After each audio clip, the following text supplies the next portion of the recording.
Okay dear student, now अब हम physics का नेक्स्ट चैप्टर स्टार्ट करने जा रहे हैं, motion along a straight line. Okay, motion along a straight line.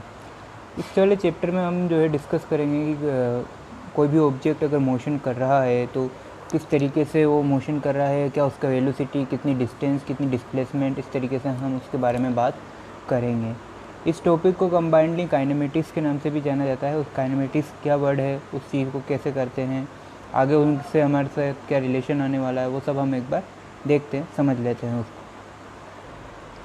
Okay guys, तो मोशन इन स्ट्रेट लाइन, ये अब हम इसे कंबाइंडली काइनेमेटिक्स के नाम से पढ़ते हैं। किसके नाम से? काइनेमेटिक्स के नाम से पढ़ते हैं। काइनेमेटिक्स का मीनिंग होता है study of motion of any object without knowing reason. यानी कि कोई ऑब्जेक्ट अगर मूवमेंट कर रहा है या मोशन कर रहा है तो उसकी मोशन को ऑब्जर्व करना, उसके बारे में स्टडी करना, उसके लिए different types of parameter calculate करना। बट तब जब हम उस ऑब्जेक्ट की मोशन का रीज़न नहीं पता है कि वो मोशन क्यों कर रहा है, किसके कारण कर रहा है, उसके पीछे रीज़न क्या है, वो रीज़न हमें पता नहीं है।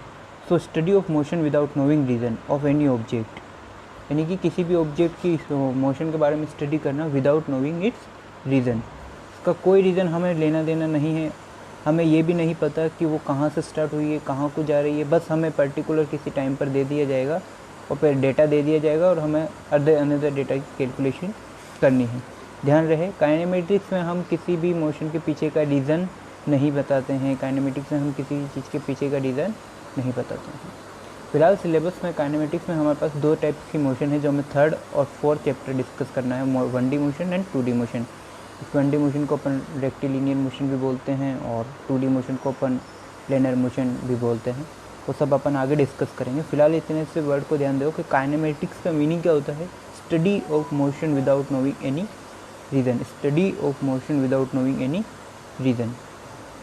1D है 2D, टू टाइप से हम इस सिलेबस में इसको आगे स्टडी करने वाले हैं। अब कोई ऑब्जेक्ट मोशन में कब है और मोशन का अपोजिट क्या होता है? रेस्ट। मोशन का अपोजिट क्या होता है? एक तो होता है मोशन, अगर कोई ऑब्जेक्ट मोशन कर रहा है, और एक होता है रेस्ट। या तो कोई ऑब्जेक्ट रेस्ट में होगी या कोई ऑब्जेक्ट मोशन में होगी। तो कब मोशन में होगी और कब रेस्ट में होगी, उसी चीज़ को हम आगे डिस्कस करते हैं।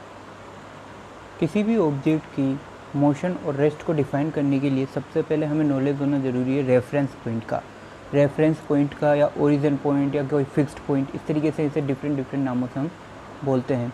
यानी कि रेफरेंस पॉइंट होना चाहिए या फिक्स्ड पॉइंट या ओरिजिन पॉइंट क्या चीज़ है वो हमें पहले पता होनी चाहिए। सपोज़ इस वाले एग्जांपल में मैंने एक एग्जांपल लिया है जिसमें एक कार में एक बच्चा बैठा हुआ है एंड अनदर दूसरी तरफ कार के बाहर जो है किसी कार के बाहर दूसरा बच्चा भी स्टूडेंट भी बैठा हुआ है। अब इस वाले स्टूडेंट को मैंने ऑब्जर्वर किया है। क्यों? क्योंकि ये यहाँ कंटिन्यूसली यहाँ चुपचाप बैठा हुआ है और ये इस कार वाले बच्चे की मोशन को ऑब्ज़र्व करेगा। समझना बात को, ये वाला जो बच्चा बैठा हुआ है बाहर, कार के बाहर, इसको मैंने ऑब्जर्वर लिया है। क्या लिया है इसको? ऑब्जर्वर। ओके। और ये मेरी बॉडी है जो मूवमेंट कर रही है। ये वाला बच्चा मेरी बॉडी है जो मूवमेंट करेगी। ठीक है। अब फ़िलहाल जो है ये बच्चा रेस्ट में है। कैसे पता चला सर? क्योंकि इस वाले बॉडी ने, इस वाली ऑब्जेक्ट ने यहाँ से कोई मूवमेंट नहीं किया। इसकी पोजीशन यही है, इसकी पोजीशन में कोई चेंज नहीं आया। इसका मतलब अभी ये जो बच्चा है ये कहाँ है? रेस्ट में है। अभी कहाँ है? रेस्ट में है। क्यों? कैसे पता चला? रेस्ट में कैसे पता चला? No change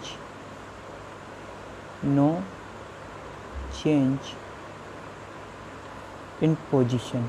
no change in position. उस बच्चे की पोजीशन में कोई चेंज नहीं आया है। इसका मतलब इस बच्चे की पोजीशन में कोई चेंज नहीं आया है। इसका मतलब ये जो बच्चा है ये अभी कहाँ है? रेस्ट में है। थोड़े टाइम बाद जब कार स्टार्ट होती है और ये बच्चा इस पोजीशन से वन पोजीशन से किसी और पोजीशन में चला जाता है, यानी कि इस वाली लोकेशन से बच्चा यहाँ आ गया। यानी कि इस ड्यूरेशन में अगर मैं इससे पूछता, इस ड्यूरेशन में अगर मैं ऑब्जर्वर से पूछूं तो ऑब्जर्वर क्या बोलेगा? कि सर ये जो बॉडी है ये मूवमेंट कर रही है या मोशन कर रही है, यानी कि ये बॉडी कंटिन्यूसली इन मोशन। कैसे पता चला? सर क्योंकि ये कंटिन्यूसली टाइम के साथ साथ अपनी पोजीशन को चेंज कर रही थी। सपोज़ 12:45 बच्चा यहाँ था, 12:51 पे यहाँ, 12:53 पे यहाँ, 12:55 पे यहाँ, एंड आफ्टर 1 o'clock बच्चे यहाँ आए। यानी कि कंटिन्यूसली जैसे जैसे टाइम इंक्रीज़ होता गया वैसे वैसे बच्चे की पोजीशन भी चेंज होती रही। यानी कि टाइम के साथ साथ कंटिन्यूसली बच्चे की पोजीशन को चेंज किया जा रहा है। इसका मतलब बच्चा क्या है? मोशन में है। बच्चा क्या है? अब मोशन में है। अब बच्चा मोशन में है। ये कैसे पता चला? क्योंकि सिर्फ पोजीशन में चेंज आ रहा है, चेंज इन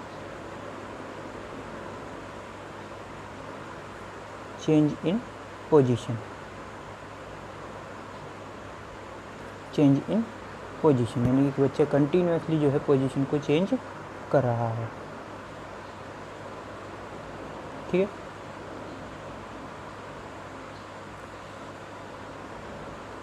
यानी कि बच्चा हमारा कंटिन्यूसली पोजीशन को चेंज कर रहा है। तो मोशन और रेस्ट ये दोनों एक दूसरे के अपोजिट है। अगर कोई ऑब्जेक्ट रेस्ट में कब होगी? जब सर वो टाइम के साथ साथ अपनी पोजीशन में कोई चेंज ना करे। No change in position then the object will be in rest. Oppositely अगर कोई ऑब्जेक्ट टाइम के साथ साथ जैसे जैसे टाइम बढ़ता जाता है, टाइम इंक्रीज़ हो रहा है और वो अपनी पोजीशन में कंटिन्यूसली चेंज कर रही है, इसका मतलब वो ऑब्जेक्ट मोशन में है। दोनों में डिफरेंस क्लियर है? दोनों में डिफरेंस क्लियर है। और ये सब हमें कैसे पता चलेगा? ये सब हमें पता चलेगा जब हम कोई ऑब्जर्वर को किसी ऑब्जर्वर पॉइंट पर या रेफरेंस पॉइंट पर या किसी एक फिक्स पॉइंट पर हम उसे बैठा के रखें। यानी कि जो मोशन और रेस्ट डिसाइड करते हैं वो कौन डिसाइड करता है? रेफरेंस पॉइंट या ओरिजिन पॉइंट भी हम इसे बोलते हैं।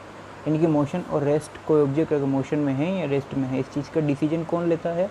रेफरेंस पॉइंट या ओरिजिन पॉइंट या आप फिक्स्ड पॉइंट भी बोलते हैं। क्या अलग अलग रेफरेंस पॉइंट के लिए सेम ऑब्जेक्ट के लिए अलग अलग केसेस भी अलग अवेलेबल है? नहीं समझ में आया। सपोज एक ट्रेन का एग्जांपल लेते हैं। ओके, अब ट्रेन में जब प्लेटफॉर्म से रिमूव हुई, एक ट्रेन में आमने सामने की बर्थ पर 2 पैसेंजर बैठे हुए हैं। ठीक है, अब और एक उनमें से मेरा एक ऑब्जर्वर है और दूसरा ऑब्जेक्ट है। एक ऑब्जर्वर है और दूसरा ऑब्जेक्ट है। सिमिलरली मेरा प्लेटफॉर्म पर भी दूसरा ऑब्जर्वर खड़ा हुआ है। यानी कि मेरे पास ऑब्जर्वर कितने हैं? 2। ठीक है, मान लो प्लेटफॉर्म पर कोई चाय की दुकान है तो चाय की दुकान वाला भी मेरा ऑब्जर्वर है और वो पैसेंजर के सामने जो सीट पर बैठा हुआ है वो वाला दूसरा पैसेंजर भी मेरा ऑब्जर्वर है, और जो एक और पैसेंजर है ट्रेन की बर्थ में वो मेरे ऑब्जेक्ट है। अब सपोज मैं क्या करूँगा, जैसे ही ट्रेन इस प्लेटफॉर्म को लीव करती है, सपोज करना जैसे ही ट्रेन प्लेटफॉर्म को लीव कर चुकी है, अब मैं जो प्लेटफॉर्म पर ऑब्जर्वर है उससे पूछता हूँ तो वो क्या बताएगा कि सर जो ऑब्जेक्ट है वो आपकी मोशन में है। हो गया। सेम क्वेश्चन सेम टाइम पर मैं जो दूसरा ऑब्जर्वर मैंने ट्रेन में बिठाया हुआ उससे बात करता हूँ तो वो ऑब्जर्वर क्या बोलेगा कि जो ऑब्जेक्ट है वो रेस्ट में है। सुनना, एक ऑब्जर्वर तो बोल रहा है ऑब्जेक्ट रेस्ट में, एक ऑब्जर्वर बोल रहा है ऑब्जेक्ट मोशन में है। दोनों एक ऑब्जेक्ट के लिए सेम टाइम पर 2 केसेस अवेलेबल, इम्पॉसिबल है। यानी कि कहीं ना कहीं तो हमसे गलती हुई है। तो गलती क्या हुई? हमने फ्रेम ऑफ रेफरेंस जो है वो अलग अलग ले लिया है। कोई भी ऑब्जेक्ट मोशन या रेस्ट में डिसाइड करनी है तो हमें उसके लिए फ्रेम ऑफ रेफरेंस पॉइंट सब एक सेम ही चीज़ लेने पड़ेंगे। मेरे पास यहाँ 2 फ्रेम ऑफ रेफरेंस थी, एक मेरी ट्रेन में फ्रेम ऑफ रेफरेंस, दूसरा फ्रेम ऑफ रेफरेंस प्लेटफॉर्म पर। यानी कि मेरे पास 2 ऑब्जर्वर थे, एक प्लेटफॉर्म पर था और एक ट्रेन में था। तो ये 2 ऑब्जर्वर के लिए सेम ऑब्जेक्ट कभी भी पॉसिबल, सेम ऑब्जेक्ट जो है वो मोशन और रेस्ट में हो, ऐसा कोई भी पॉसिबल नहीं है। ध्यान देना। तो सबसे इम्पोर्टेंट है फ्रेम ऑफ रेफरेंस या उसके साथ में reference point. So an object will be इन, एक सेकेंड, तो देखिए फ्रेम ऑफ रेफरेंस और origin point, fixed point, from which we consider or observe the movement of any object. On this point our observer stands and study the motion of it. ये तो हुआ frame of reference या reference point की बात। अब अगर मैं motion और रेस्ट की बात करूँ तो मैंने यहाँ पर आपको सेम एग्जांपल दिया हुआ है। If a body is stationary, को देखिएगा, if a body stationary with respect to the origin point, it means the object is in rest. Oppositely, if a body is continuously change its position with respect to origin, then the body can said be in motion. तो motion में कब होगी? जब कोई object time के साथ साथ, ध्यान रखना, टाइम के साथ साथ अपनी पोजीशन को चेंज कर रही है, तो वो ऑब्जेक्ट जो है वो मोशन में करेगा। और अगर अपोजिटली अगर कोई ऑब्जेक्ट जो है वो टाइम के साथ साथ अपनी पोजीशन को चेंज नहीं करे, सेम पोजीशन पर है, दैट मीन्स जो ऑब्जेक्ट है वो रेस्ट में। ठीक है, मैंने यहाँ पर आपको सेम केस बताया है। Consider an example of railway platform वाला। ठीक, इसके बाद मैंने आपको 3 एग्जांपल दिए हुए हैं। क्या ये इनमें से कोई ऑब्जेक्ट मोशन कर रही है या नहीं कर रही है, वो आपको चेक करना है। ठीक है, यानी कि जैसे ये थर्ड वाला एग्जांपल था, stationary box in a moving bus, stationary box in a moving bus, तो वही सेम केस हो गया ट्रेन वाला एग्जांपल, कि अगर कोई बस में मैं बैठा हुआ हूँ और मेरे सामने कोई बॉक्स है, यानी कि मेरे रेस्पेक्ट में तो वो बॉक्स क्या है, स्टेशनरी, लेकिन बस के बाहर जो ऑब्जेक्ट कोई ऑब्जर्वर खड़ा हुआ है उसके लिए वो बॉक्स मूविंग पोजीशन में। तो मेरे पास यहाँ पर बॉक्स के लिए, बॉक्स तो ऑब्जेक्ट तो सेम है, बट फ्रेम ऑफ रेफरेंस यानी ऑब्जर्वर उसके पास 2 आ गए, तो अलग अलग केस के लिए अलग अलग का रिज़ल्ट होगा। एक केस के लिए एक रिजल्ट, एक फ्रेम ऑफ रेफरेंस के लिए या एक ऑब्जर्वर के लिए कोई ऑब्जेक्ट मोशन में होगी, तो दूसरे के लिए वो रेस्ट में होगी। ठीक है, ओके डियर स्टूडेंट, अब नेक्स्ट अपन मूव करते हैं टाइप्स ऑफ मोशन, यानी कि मोशन कितने तरीके की हो सकती है, या अगर और दूसरे वर्ड में मैं बोलूँ तो कोई एक ऑब्जेक्ट जो है कितने टाइप से जो है मोशन कर सकती है। तो basically all of you know that यहाँ हमारे इस वर्ड में 3 तरीके की डायमेंशंस अवेलेबल है, 1D 2D और 3D।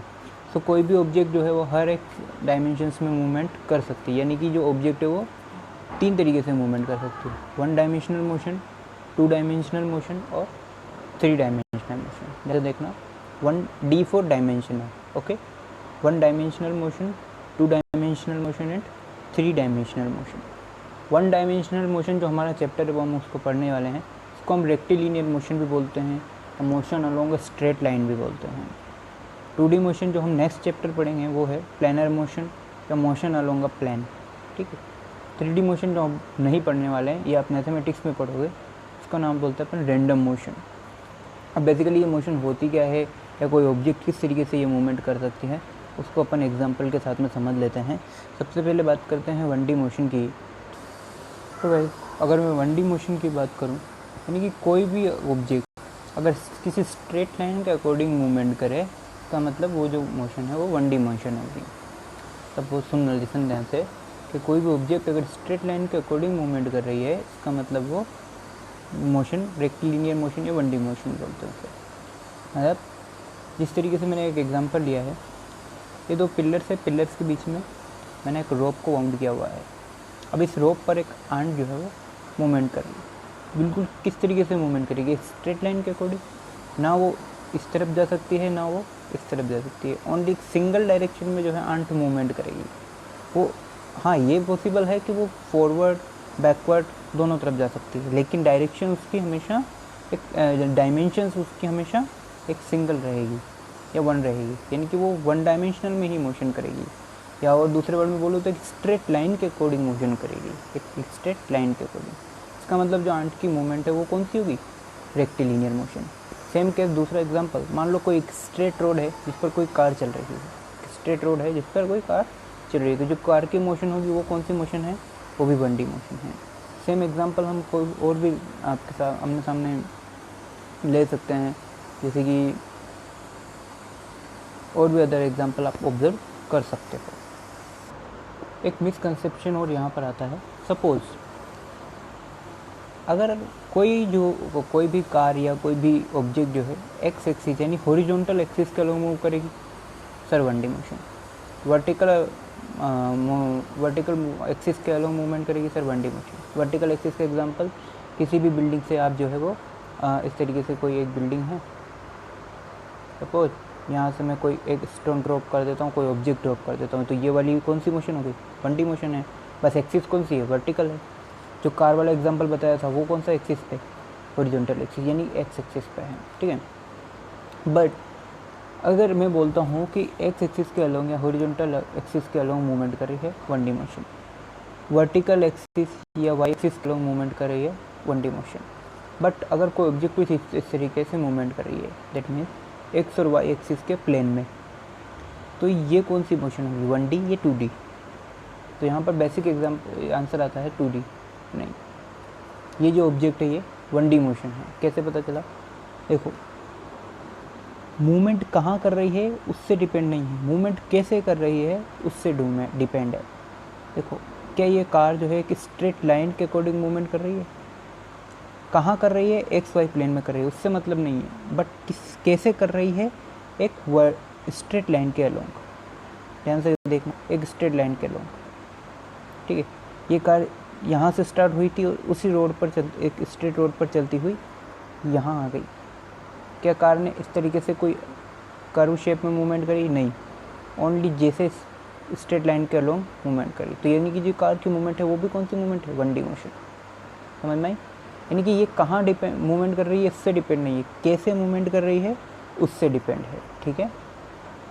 तो ये 1D मोशन का ग्राफ के साथ में यहाँ पर इस वाले पोर्शन में काफ़ी मिसकंसेप्शन होते हैं। कुछ बोलते हैं कि ये 2D मोशन है, कोई बोलते हैं 1D मोशन है। तो इसका सही आंसर है ये 1D मोशन है।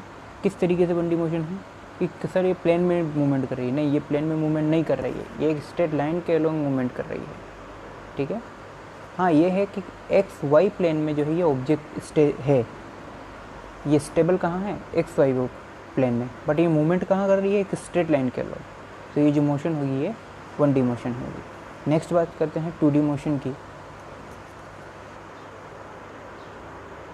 ओके गाइस, अब नेक्स्ट बात करते हैं हम 2D मोशन की। 2D मोशन का मतलब यानी कि कोई भी ऑब्जेक्ट अगर 2 डायमेंशंस में एक साथ मूवमेंट कर रही है, इसका मतलब वो मोशन कौन सी होगी? 2D मोशन है। मतलब कहने का मतलब ये है कि अगर कोई ऑब्जेक्ट इस तरीके से मूवमेंट करे कि उसका हॉरिजॉन्टल और वर्टिकल, उसका हॉरिजॉन्टल और वर्टिकल दोनों एक्सिस जो है अफेक्ट होते हैं, दैट मीन्स जो है वो ऑब्जेक्ट कौन सी मोशन कर रही है? 2D मोशन कर रही है। तो मतलब जैसे एक एग्जांपल, जब कोई क्रिकेटर बॉल को हिट करता है तो वो इस तरीके से मूवमेंट कर, मान लो यहाँ से इस वाले ए पॉइंट से क्रिकेटर ने बॉल को हिट किया है तो बॉल मूवमेंट कर सम टाइम बी पर जाके गिरती है। अब देखो, बॉल का साथ हर पॉइंट पर वर्टिकल और हॉरिजॉन्टल, वर्टिकल और हॉरिजॉन्टल, वर्टिकल और हॉरिजॉन्टल, क्या दोनों एक्सिस अफेक्ट हुए हैं? इसका मतलब जो है ऑब्जेक्ट में क्या स्ट्रेट लाइन के अलोंग मूव कर रही है? नहीं, स्ट्रेट लाइन के अलोंग मूव करती तो ये ऑब्जेक्ट कहाँ जाती? सीधी। बट स्ट्रेट लाइन के अलोंग मूवमेंट नहीं कर रही, ठीक, यहाँ गई, स्ट्रेट लाइन के अलोंग मूवमेंट नहीं कर रही। इसका मतलब इसके ये किसके एक प्लेन के अलोंग मूवमेंट कर रही है। किसके अलोंग मूवमेंट कर रही है ये ऑब्जेक्ट? प्लेन के अलोंग मूवमेंट कर रही है। इसका मतलब जो ये ऑब्जेक्ट है वो कौन 2D मोशन कर रही है। कौन सी मोशन कर रही है? 2D motion. यानी कि अगर मैं इस वाले ग्राफ को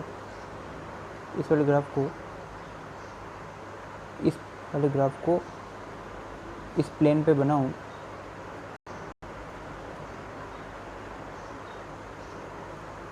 अगर मैं यहाँ पर एक ग्राफ ड्रॉ करूँ तो इस तरीके से मेरे पास 2 एक्सिस आ जाएगी, एक वर्टिकल एक्सिस जिसको मैं वाई बोलता हूँ और एक हॉरिजॉन्टल एक्सिस जिसको मैं एक्स बोलता हूँ। यानी कि ये कौन सा मोशन हो गया? प्लेनर मोशन, ये 2 डायमेंशनल मोशन। सेम ऑब्जेक्ट, मान लो कोई कार है,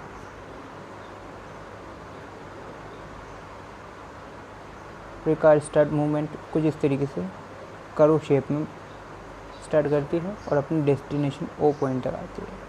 क्या इसके दोनों एक साथ दोनों एक्सिस डिस्टर्ब हो रहे हैं, वाई और एक्स? इसका मतलब ये जो मोशन है वो 2D मोशन है। इसके बारे में अपन नेक्स्ट चैप्टर में ज़्यादा डीप में पढ़ेंगे। बस इंट्रो के लिए इतना समझ लीजिए कि जो 2D मोशन है वो, अगर कोई ऑब्जेक्ट एक प्लेन के अलोंग मूवमेंट कर रही है, इसका मतलब वो जो मोशन है वो 2D मोशन होगी। ओके, सिमिलरली अगर मैं बात करूँ 3D मोशन की, तो 3D मोशन को हम रैंडम मोशन भी बोलते हैं। इसका सबसे बेस्ट एग्जांपल है अ बी इन अ रूम, यानी कि अगर कोई भी बी किसी रूम में फ्रीली छोड़ी जाए तो वो हर एक डायमेंशनल में मूवमेंट करेगी। या और एग्जांपल की एक बैलून को खाली छोड़ दिया जाए तो बैलून किस तरीके से मूवमेंट करेगा, रेंडमली वो हर पोजीशन में हर एक डायमेंशंस को डिस्टर्ब करेगा। इसका मतलब वो जो मूवमेंट करेगा वो कौन सी मूवमेंट है, 3D मोशन। 3D मोशन में कोई भी ऑब्जेक्ट रेंडमली मूवमेंट कर सकती है, बट रेंडमली इस तरीके से उस पर तीनों डायमेंशंस जो है वो डिस्टर्ब होंगे। सो गाइस यहाँ पर मैंने आपको बताया 1D motion, 2D motion and 3D motion. 1D motion के भी एग्जांपल मैंने दिए हुए हैं, 2D मोशन के बारे में लिखा हुआ है, 3D मोशन के बारे में भी यहाँ पे लिखा हुआ है, ठीक है, और उनके एग्जांपल भी आपको यहाँ पर लिखा हुआ है। जैसे 2D मोशन में moving of a lizard on a wall. 1D motion के लिए बात करूँ तो moving ant on a rope. इसी प्रकार 3D मोशन की बात करूँ तो motion of a bee in a room या motion of a empty balloon in the room, ठीक है। नेक्स्ट हम अपने टॉपिक पर आ जाते हैं जो कि है मोशन इन स्ट्रेट लाइन। इसके लिए बात करते हैं तो सबसे पहले हमें बात करनी पड़ेगी पोजीशन, पाथ लेंथ, इस तरीके से। तो हम मोशन इन स्ट्रेट लाइन में क्या क्या डिस्कस करने वाले हैं उसके बारे में बात कर लेते हैं। तो guys motion in straight line को हम डिस्कस कर चुके हैं कि स्ट्रेट लाइन में मोशन कोई भी ऑब्जेक्ट किस तरीके से कर सकती है, या कोई भी ऑब्जेक्ट जो है रेक्टिलिनियर मोशन किस तरीके से कर सकती है, या 1D मोशन किस तरीके से कर सकती है, इसके बारे में हम पढ़ चुके हैं।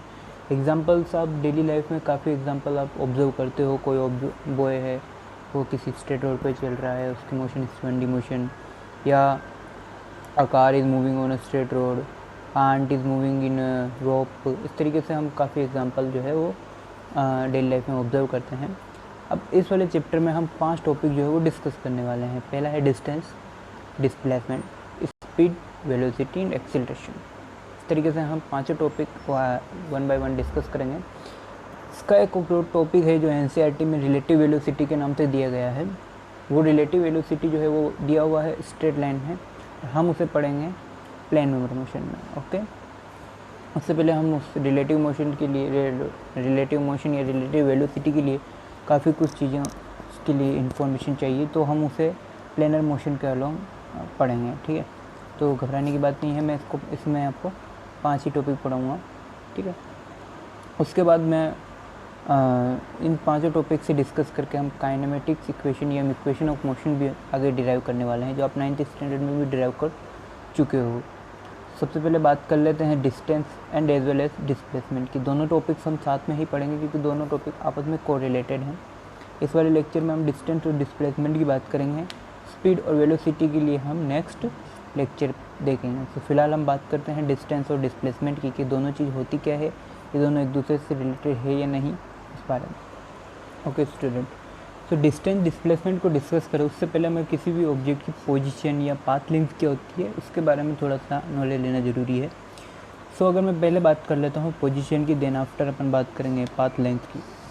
तो पोजीशन की बात करने के लिए सबसे पहले मैंने एक एग्जांपल लिया है, एक स्केल लिया है जिसमें 0, 1, 2, 3, 4, 5, 6 जो मीटर तक लेंथ है, उसके स्केल में रीडिंग है 6 तक, और ये जो सारी है ये मीटर में मैंने मेज़र करनी है, ठीक है।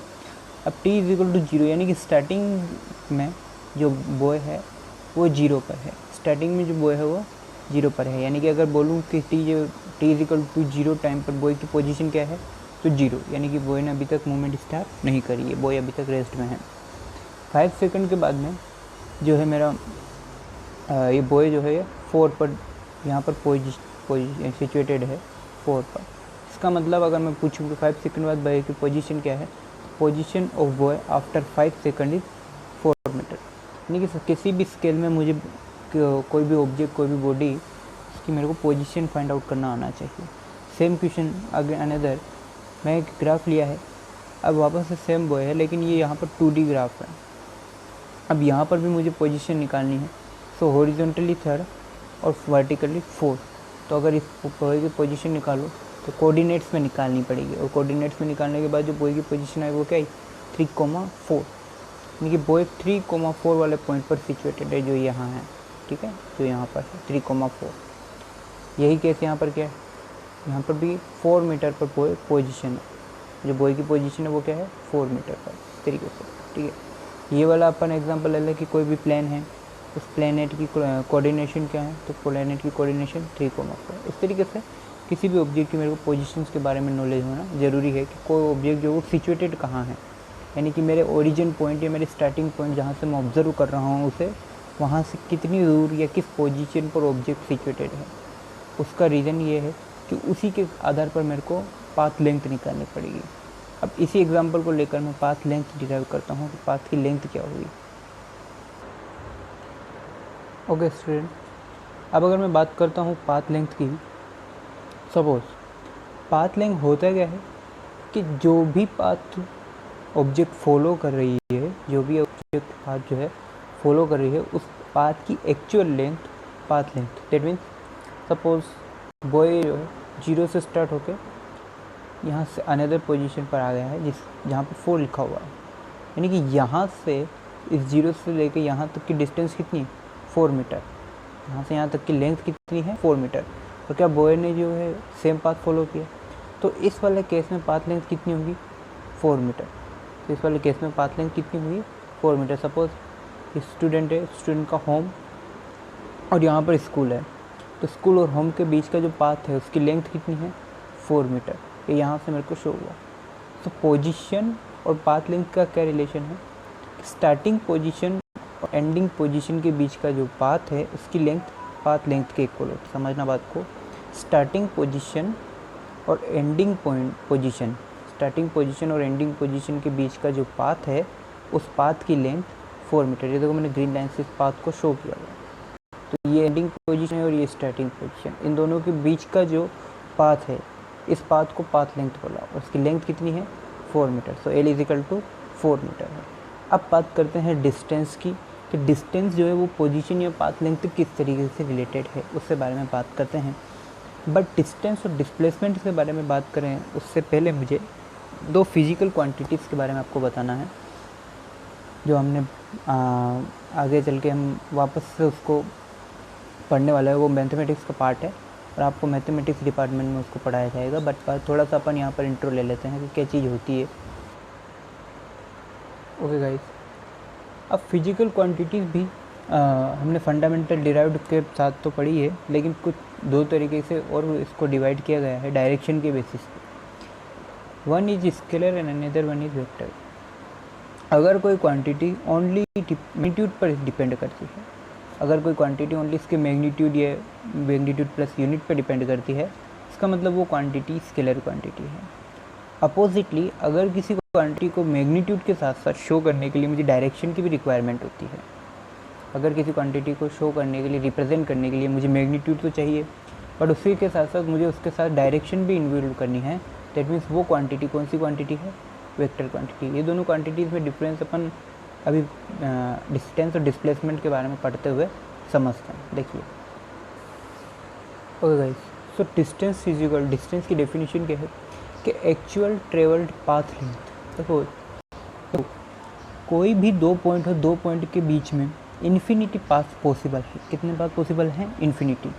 कोई यहाँ से निकल रहा है, कोई यहाँ से, कोई कहाँ से, इस तरीके से किसी भी 2 पॉइंट्स के बीच में इन्फिनिटी पाथ है।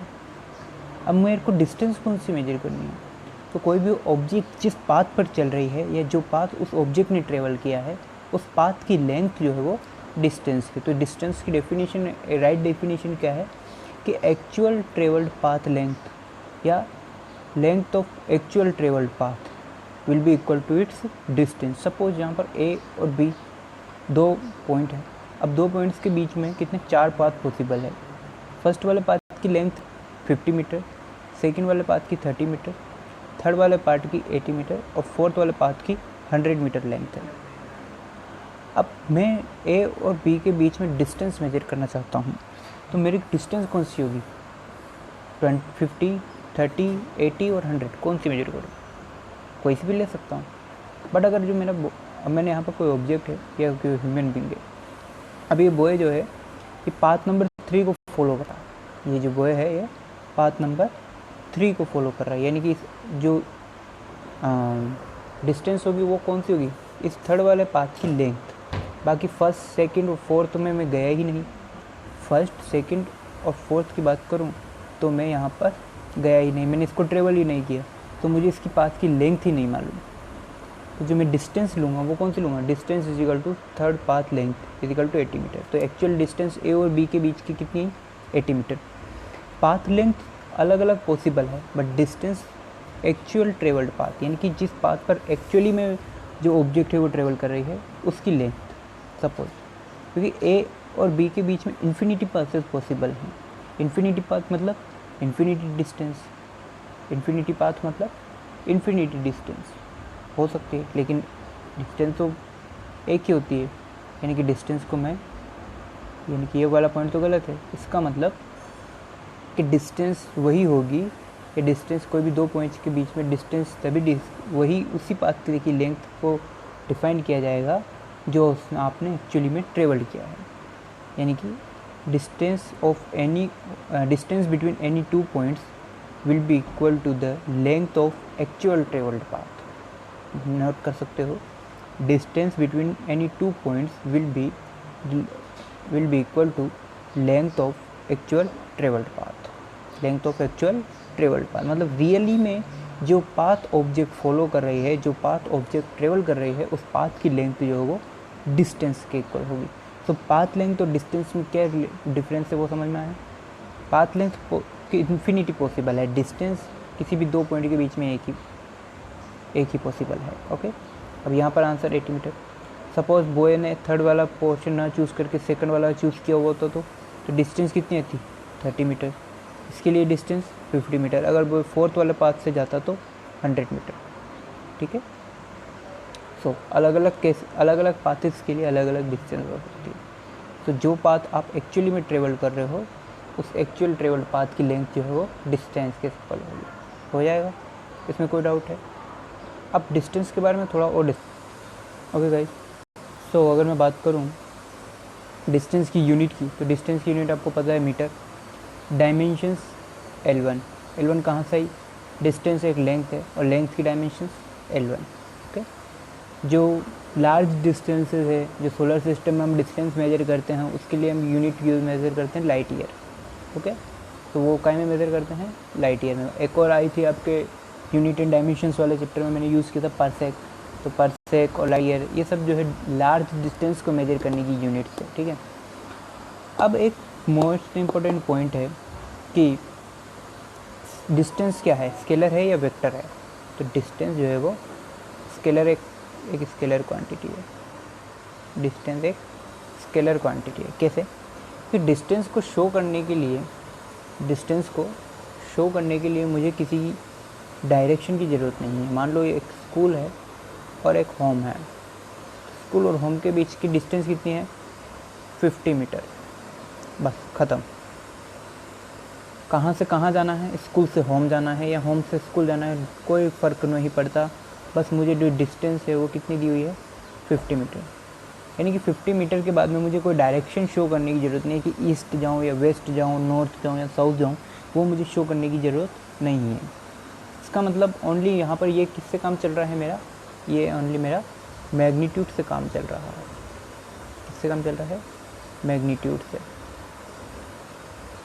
ओनली मेरा मैग्नीट्यूड से काम चल रहा है। यानी कि यहाँ पर मेरे को डायरेक्शन की रिक्वायरमेंट नहीं है। किस में, डिस्टेंस में। डिस्टेंस को शो करने के लिए मुझे, या डिस्टेंस को रिप्रेजेंट करने के लिए मेरे को डायरेक्शन की रिक्वायरमेंट नहीं है। मेरे को किसकी रिक्वायरमेंट है, ओनली मैग्नीट्यूड की। किसकी रिक्वायरमेंट है, ओनली मैग्नीट्यूड। यानी 50 मीटर मेरे पास आ गया, काम खत्म। मेरे को पता लग गया कि ये डिस्टेंस है। किसके बीच की, स्कूल और होम के बीच की डिस्टेंस कितनी, 50 मीटर। क्या मुझे इसके लिए डायरेक्शन की ज़रूरत पड़ी, नहीं पड़ी। कोई आपसे पूछता है कि आपके घर से रेलवे प्लेटफॉर्म की डिस्टेंस कितनी है, सर 1 किलोमीटर, ख़त्म। इसके लिए आपको कोई डायरेक्शन की रिक्वायरमेंट नहीं है। अब डायरेक्शन की रिक्वायरमेंट कहाँ पड़ती है, वो पड़ती है डिस्प्लेसमेंट में। अब डिस्प्लेसमेंट क्या होता है उसको डिस्कस करते हैं। सो डिस्प्लेसमेंट क्या होता है, shortest distance between any two point, या इसको अपन ऐसे भी बोल सकते हैं, direct distance between any two point will be equal to its displacement. Suppose previous example ले लेते हैं, मैंने ए और बी के बीच में, अब मेरे पास इतने 4-5 पाथ्स अवेलेबल हैं। ठीक है, एक की लेंथ 100 मीटर, अगर दूसरे से जाऊंगा तो मेरी डिस्टेंस 80 मीटर, तीसरे से जाऊँ तो मेरी डिस्टेंस 50 मीटर, फोर्थ वाले पाथ को फॉलो करता हूँ देन मेरी डिस्टेंस 70 मीटर, एंड 5 वाले पाथ को फॉलो करता हूँ तो मेरी डिस्टेंस 90 मीटर। ये तो हो गई अलग अलग पाथ को फॉलो करने के बावजूद अलग अलग। अब मुझे ये बताओ डिस्प्लेसमेंट क्या होगा। डिस्प्लेसमेंट होगा shortest distance between A and B. अब शॉर्टेस्ट यानी कि सबसे स्मॉलेस्ट जिसकी नंबर सबसे कम है, तो थर्ड वाले पाथ को फॉलो करो। क्या ये जो है शॉर्टेस्ट यानी डायरेक्ट डिस्टेंस है? क्या इससे कोई शॉर्ट पाथ पॉसिबल है? नहीं। यानी कि ये क्या है, शॉर्टेस्ट पाथ है, और शॉर्टेस्ट पाथ है तो इसकी लेंथ कितनी है, 50 मीटर।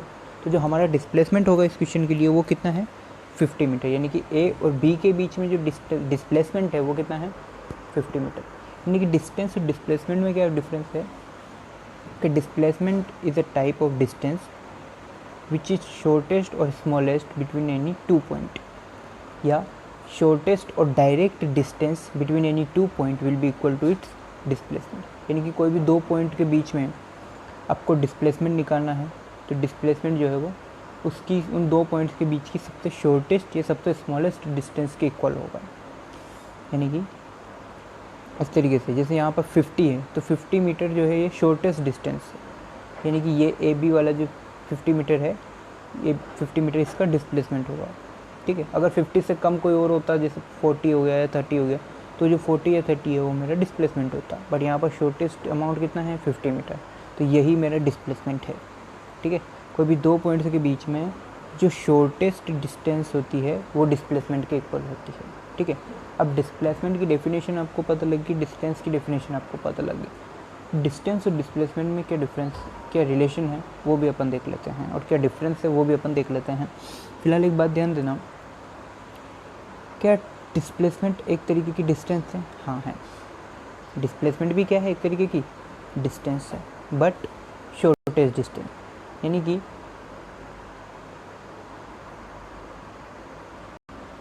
अब एक एक करके हम चार केसेस को सोल्व करते हैं।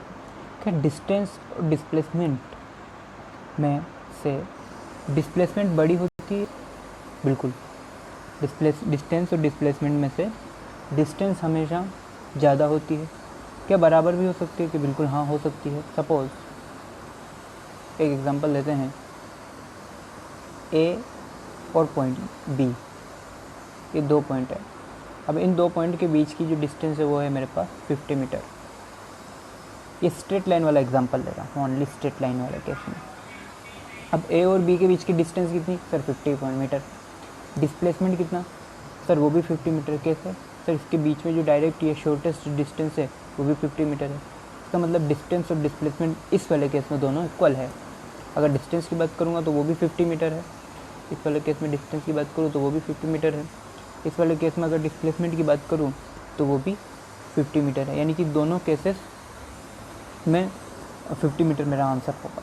तो क्या दोनों इक्वल हो सकती है? हाँ हो सकती है। डिस्टेंस और डिस्प्लेसमेंट आपस में इक्वल हो सकती है, but only in straight line वाले केसेस में। किसमें केस में? स्ट्रेट लाइन वाले केस में। और केसेस में ये हमेशा डिस्टेंस ज़्यादा होती है, डिस्प्लेसमेंट स्मॉल होती है। और बाकी स्ट्रेट लाइन वाले केस की बात करूँ तो दोनों आपस में इक्वल होती है, जैसे वाला स्ट्रेट लाइन वाला केस है। ठीक है, यहाँ पर बच्चों थोड़ी सी ध्यान देने वाली बात है, डिस्प्लेसमेंट की यूनिट की बात करूँ तो same as well distance metre, dimensions भी same as well as distance length L1। ठीक है, तो यूनिट एंड डायमेंशंस तो डिस्टेंस की तरह ही इक्वल है, बट डिफरेंस यहाँ आ जाता है कि डिस्टेंस हमारी स्केलर क्वांटिटी थी, डिस्टेंस हमारी क्या थी, स्केलर, और वेक्टर जो डिस्प्लेसमेंट है वो वेक्टर क्वांटिटी। मतलब मान लो जैसे मैंने एक एग्जांपल लिया था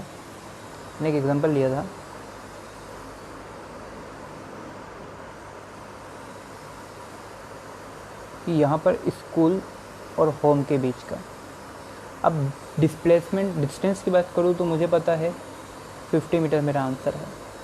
अगर ओनली डिस्टेंस की बात करता हूँ तो डिस्टेंस मेरी कितनी हो गई,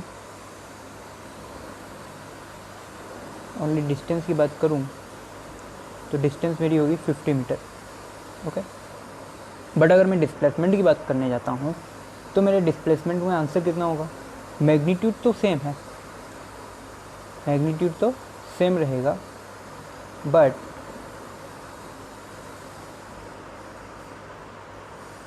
मेरी डायरेक्शन यहाँ पर रिक्वायरमेंट है भाई। अगर डिस्प्लेसमेंट की बात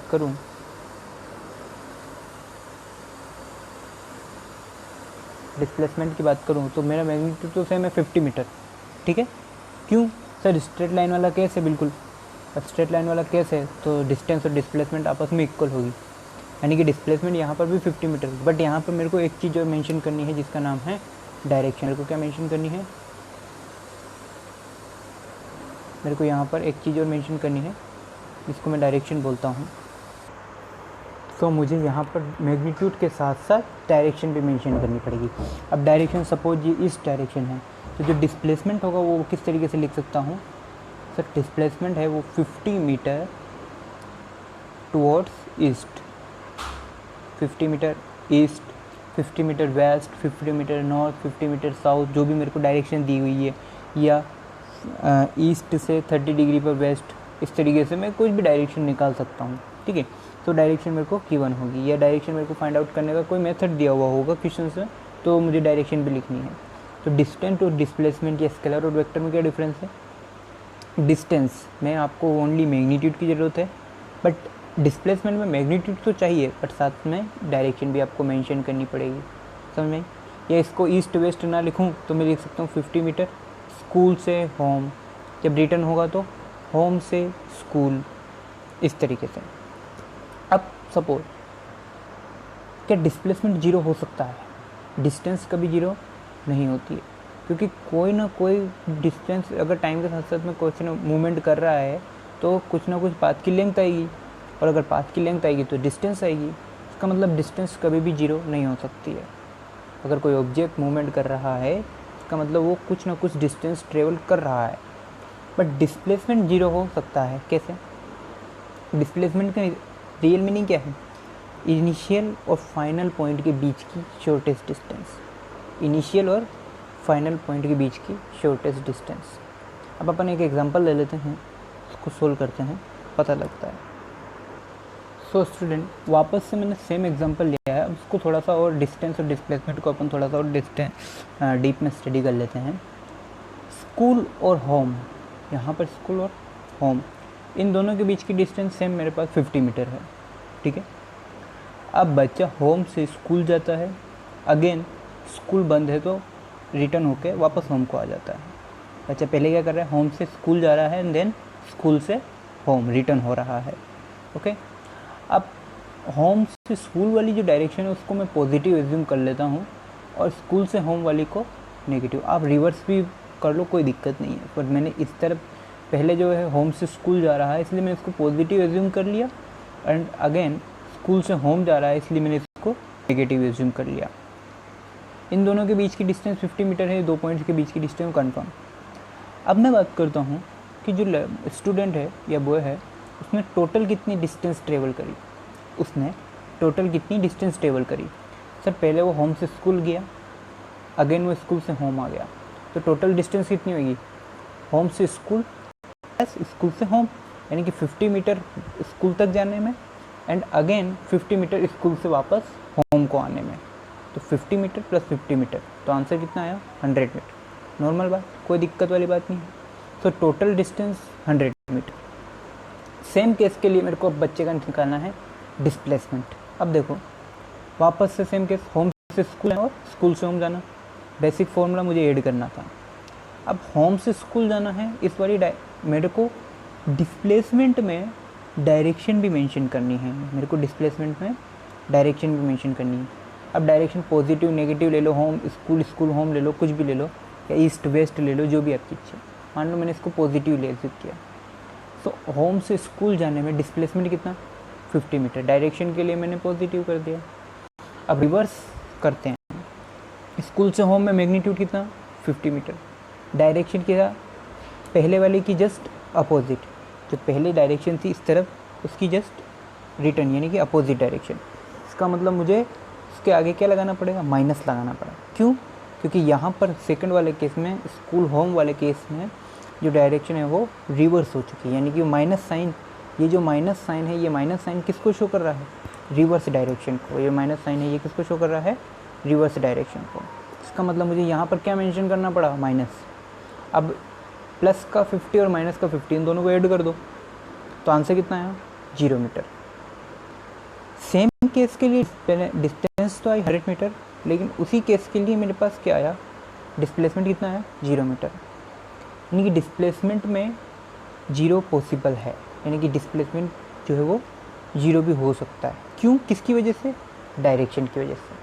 वरना आंसर कितना आना चाहिए था 100, पर डायरेक्शन की वजह से कितना आया 0 मीटर। ठीक है, तो डिस्प्लेसमेंट जो है वो ऐसी क्वांटिटी है जो पॉजिटिव भी हो सकती है, नेगेटिव भी हो सकती है और 0 भी हो सकती है। ठीक है, पॉजिटिव मतलब अगर किसी एक पर्टिकुलर डायरेक्शन में जा रहा है उसमें उसको मैंने पॉजिटिव एज्यूम कर लिया तो पॉजिटिव ही रहेगी। बट जस्ट अगर सेम केस में वो रिवर्स हो जाता है, जैसे यहाँ पर होम से स्कूल से जस्ट रिवर्स हो गया, तो उसके अपोजिट जो डायरेक्शन है वो नेगेटिव डायरेक्शन को शो करेगा। इसलिए मैंने यहाँ पर डिस्प्लेसमेंट कितना ले लिया, -50 मीटर।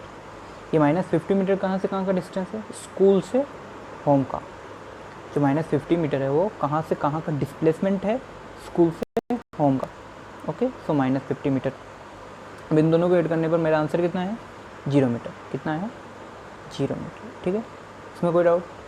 तो डिस्टेंस और डिस्प्लेसमेंट में यही डिफरेंस है कि डिस्टेंस कभी भी 0 नहीं हो सकती। चाहते तो हम डिस्टेंस को भी 0 होना चाहिए था, बट यहाँ पर डिस्टेंस कितनी है 100 मीटर, तो डिस्टेंस कभी भी 0 नहीं होती है। क्यों, क्योंकि यहाँ पर डायरेक्शन से कोई लेना देना नहीं है। हाँ, अगर डिस्टेंस वाले केस में भी हम डायरेक्शन को मेंशन करते हैं तो उसको भी 0 होना पड़ेगा, बट हम डिस्टेंस को हम डायरेक्शन लेते ही नहीं हैं, इसलिए उसका 0 होना पॉसिबल नहीं है। अपोजिटली डिस्प्लेसमेंट में हम किसको मेंशन करते हैं, डायरेक्शन को। डिस्प्लेसमेंट में किसको मेंशन करते हैं, डायरेक्शन को, इसलिए जो है डिस्प्लेसमेंट 0 हो सकता है। तो डिस्प्लेसमेंट पॉजिटिव भी हो सकता है, नेगेटिव भी हो सकता है और 0 भी हो सकता है। इसका मतलब डिस्प्लेसमेंट क्या है, वेक्टर क्वांटिटी की प्रॉपर्टी को शो करता है। अपोजिटली जो डिस्टेंस है वो स्केलर क्वांटिटी की प्रॉपर्टी को शो करता है। अगेन डिस्प्लेसमेंट वो है किसको शो करता है, वेक्टर क्वांटिटी की प्रॉपर्टी को, और डिस्टेंस जो है वो स्केलर क्वांटिटी की प्रॉपर्टी को शो करता है। ठीक है, ये होता है डिस्टेंस एंड डिस्प्लेसमेंट में बेसिक रिलेशन। ठीक है, वैसे इस क्वेश्चन को हम बिना सोल्व किए भी डिस्प्लेसमेंट बता सकते थे। कैसे, डिस्प्लेसमेंट मतलब स्टार्टिंग पॉइंट और एंडिंग पॉइंट के बीच की शॉर्टेस्ट डिस्टेंस। अब इस वाले केस में देखो, स्टार्टिंग कहाँ से किया, होम से, एंडिंग पॉइंट भी क्या है, होम, यानी कि दोनों सेम पॉइंट है। अगर दोनों सेम पॉइंट है तो सेम पॉइंट के बीच की डिस्टेंस कितनी, 0। स्टार्टिंग पॉइंट भी होम है, वापस स्कूल गया, स्कूल से वापस होम आ गया, तो जो इसकी मोशन थी उसका एंडिंग पॉइंट भी क्या हुआ, होम। मतलब जर्नी इसने स्टार्ट करी थी घर से और वापस रिटर्न भी कहाँ हुआ, घर पे, यानी कि जर्नी फिनिश भी कहाँ हुई, होम पर। स्टार्टिंग भी पॉइंट भी होम है और एंडिंग पॉइंट भी होम है, तो इसका डिस्प्लेसमेंट तो 0 हो गया, वैसे ही होना चाहिए था। ठीक है, तो उसको सोल्व करने की रिक्वायरमेंट भी नहीं थी। यानी कि अगर बेसिकली देखा जाए तो किसी भी डिस्प्लेसमेंट का वैल्यू 0 तब आएगी जब उसका इनिशियल पॉइंट और फाइनल पॉइंट सेम हो। उसका इनिशियल पॉइंट और फाइनल पॉइंट सेम हो तो उसका जो डिस्प्लेसमेंट है वो 0 होता है। अगर किसी भी ऑब्जेक्ट का इनिशियल पॉइंट और फाइनल पॉइंट सेम हो तो उसका जो डिस्प्लेसमेंट है वो 0 होता है। ध्यान देना, किसी भी ऑब्जेक्ट का इनिशियल पॉइंट और फाइनल पॉइंट सेम है तो उसका डिस्प्लेसमेंट भी 0 होता है। ओके गाइस, अब यहाँ पर हम एक और एग्जांपल लेते हैं। सपोज एक बॉय है जिसको एक स्क्वायर शेप में के फील्ड में दौड़ना है। एक बॉय है, उसको स्क्वायर शेप के फील्ड में दौड़ना है। अब मान लो, और उस फील्ड की जो लेंथ है, स्क्वायर शेप है तो सारे जो लेंथ है वो इक्वल होगी। इसका मतलब 20 मीटर, ये 20 मीटर, 20 मीटर एंड 20 मीटर। ठीक है, सो अब उस बच्चे ने दौड़ना स्टार्ट किया ए से, और उसको लास्ट तक दौड़ना है सी तक। अब आपको सी पर जाके वो खड़ा हो गया। अब यहाँ से आपको उसकी डिस्टेंस भी निकालना है, उसका डिस्प्लेसमेंट भी निकालना है। ठीक है, ओके गाइस, तो टोटल डिस्टेंस जो है उसने कितनी ट्रेवल करी, A B plus B C. कैसे पता चला, सर पहले ए बी गया एंड देन बी से सी गया, तो जितनी डिस्टेंस यहाँ ट्रेवल करी प्लस बी सी डिस्टेंस, तो उसकी ए से सी तक की टोटल डिस्टेंस आ जाएगी मेरे पास। सो अब स्क्वायर है तो A B is equal to B C, यानी कि ये भी कितनी होगी 20 मीटर। अब अगर ये भी 20 तो आंसर मेरा कितना है 20 प्लस 20। सो जो टोटल डिस्टेंस है वो कितनी है इसकी 40 मीटर। टोटल डिस्टेंस कितनी आई 40 मीटर। अब मुझे ये तो आ गया डिस्टेंस, अब मुझे बात करनी है डिस्प्लेसमेंट। तो डिस्प्लेसमेंट क्या होगा, ए और सी के बीच की डायरेक्ट डिस्टेंस के कुछ इस तरीके से होगी, ए और बी के बीच की कुछ डिस्टेंस कुछ इस तरीके से होगी। तो मेरे को अगर ये डायगोनल है, क्या ये स्क्वायर का डायगोनल है क्या, बिल्कुल। तो अगर ये स्क्वायर का डायगोनल मिल जाए इसका मतलब मुझे क्या मिल जाएगा, डिस्प्लेसमेंट मिल जाएगा। अगर ये स्क्वायर का डायगोनल मिल जाए इसका मतलब मुझे इसका डिस्प्लेसमेंट मिल जाएगा। तो डिस्प्लेसमेंट की वैल्यू क्या होगी, डिस्प्लेसमेंट की वैल्यू होगी ए सी के इक्वल, इसके इक्वल ए सी की। और ए सी का फॉर्मूला क्या मैं पाइथागोरस लगा दूँ, A B square plus B C square is equal to A C square, बिल्कुल पाइथागोरस लग रही है।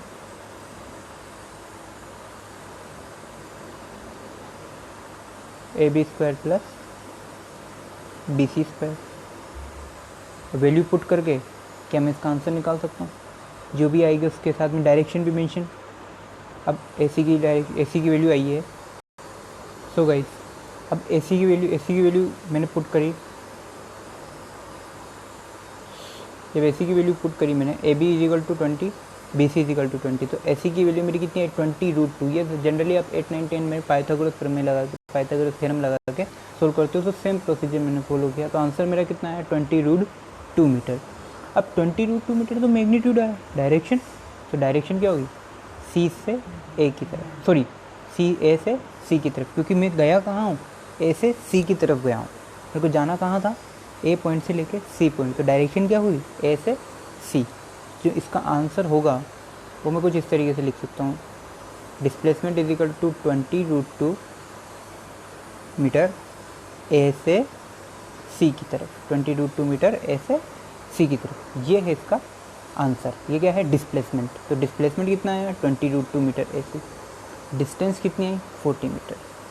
अब सोच लो क्या ये कम है या ज़्यादा, डिस्टेंस हमेशा ज़्यादा होगी, डिस्प्लेसमेंट हमेशा कम होगा, ये देख लो, ठीक है।